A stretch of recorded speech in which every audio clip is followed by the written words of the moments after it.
Hi friends, here we are back again in the Bible Project Daily Podcast, and we're just continuing together working through the book of Genesis. We're in Season 2, Part 186, which is Episode 255 overall, on this amazing journey through the whole Bible, chapter by chapter, verse by verse. And as I said, we're just continuing this section looking at the finding a wife for Isaac in Genesis chapter 4, and we're still looking at that narrative of how this actually happened in covering the verses from 10 to 28. So I'll just recap what we discovered last time. If you remember, Abraham had commissioned his most senior servant to go back to Ur of the Chaldees and find a wife for his son Isaac, and the servant is seen to take 10 camels and head towards Mesopotamia and the city of Nahor, which is probably another name for Haran, which is the region, the general area that Abraham originally came from. Now he took 10 camels because of the length of the journey. It would have been normal, completely normal, to take all the supplies that he would have needed for a journey like that. In fact, that's still the norm today among the Bedouin people. There's nothing unusual about that. It's a bit like us packing a car if we were to go on a long journey today. But upon arriving there, he stops outside the city by the well in the evening, which is where the woman would normally go to draw water. Now, I hope you're paying attention if you're single and you're looking for a mate, because first of all, he prayed, and then he went to the place where the type of person that he was looking for would most likely gather. Notice back in verse 12, it says, "Then he prayed, 'The Lord God of my master Abraham, make me successful today and show kindness to my master Abraham.'" So in other words, to show favor to this task of finding a bride for Isaac. So let's just remind ourselves of what happened next. In verse 17 and onwards, it says, "The servant hurried to meet her and said, 'Please give me a little water from the jar.' 'Drink, my lord,' she said, and quickly lowered the jar to her hands, and she gave him a drink. After she had given him a drink, she said, 'I'll draw water for your camels too, until they've had enough to drink.'" Now, let me tell you that this is really quite interesting. I wonder, have you ever thought about how much a camel might drink? Well, a camel apparently drinks about 25 gallons at a time when it completely refills and is about to go on a journey. And do you remember? The servant had 10 camels with him. So how many gallons is that she would have needed to draw? Well, it looks like it was about 250 gallons. Now, thinking about this passage, I was wondering, how could I convey what 25 gallons looks like, never mind 250 gallons? So I googled a few things, and one of the things I googled was, how much does a normal bathtub hold? Well, would you guess it? In the UK, an average bathtub holds 24 gallons. So she's going to have to pull up bucket after bucket of water on a rope until she filled the equivalent of 10 bathtubs full of water. What does that say about her? Well, lots of things, really. It says she's got some sensitivity in terms of caring for the man and his camels, and it also says she's obviously not afraid of hard works.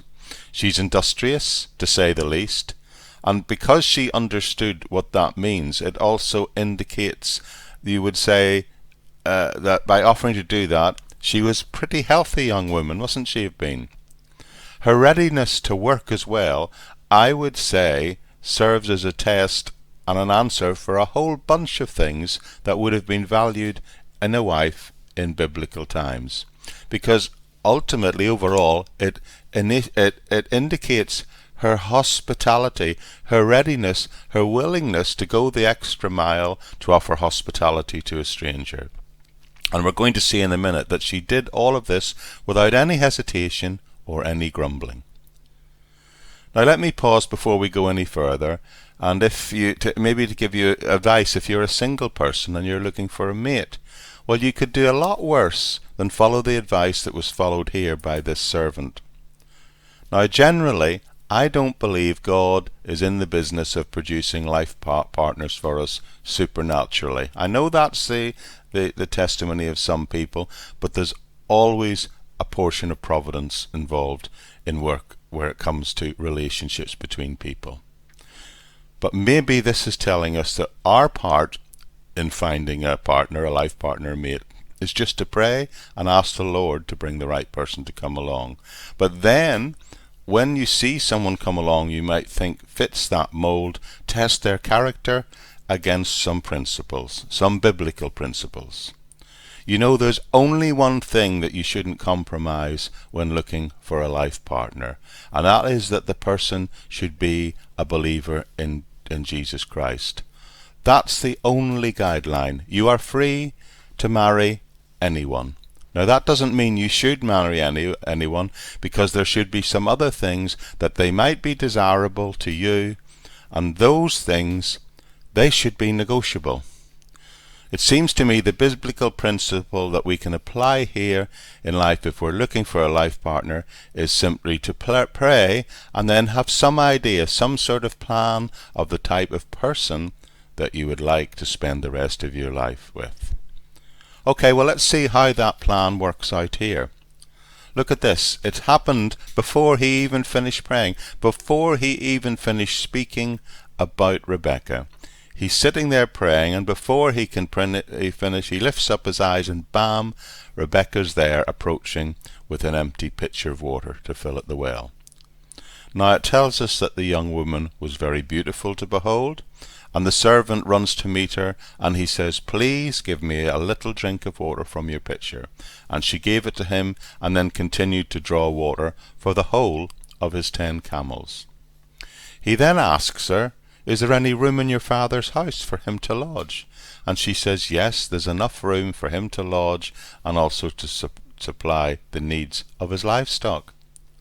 Now, I'm not sure exactly how many people were in this party of the servant and the people along with these camels, but she says, "Come with me and we can put you all up." Not surprisingly, the servant is seen to give thanks and worship the Lord at this point by saying, beginning at 24 verse 27, "Praise be to the Lord, the God of my master Abraham, who has not abandoned his kindness and faithfulness to my master. As for me, the Lord has led me on the journey to the house of my master's relatives." And then the narrative says the young woman ran and told her mother's household about these things. Now, the word translated faithfulness in these couple of verses is a word that is saying something about the Lord has been being faithful to the promise, the covenant that he made with Abraham. He promised that he would give the land and to him and his descendants, and this is the way that it's going to be provided for him. The Victorians have a word for this kind of activity, and that word is providence. It's about God providing for us. The idea that God works providentially is really just a fancy word for saying that God works through natural means, and that doesn't mean he always works supernaturally. Now, I don't deny that there are many miracles in the Bible. There's certainly plenty of those, but the important point here to bear in mind that God primarily works through natural means. So verse 28 says the young woman ran and told her husband's household these things. That's how the passage closes at that point.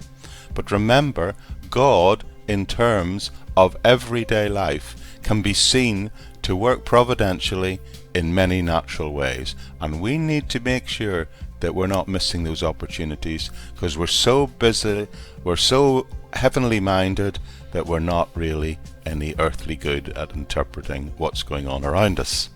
Anyway, I hope you found that helpful, and that's it for today. Remember, there's always a transcript of every talk available in the episode notes of any audio version of this podcast.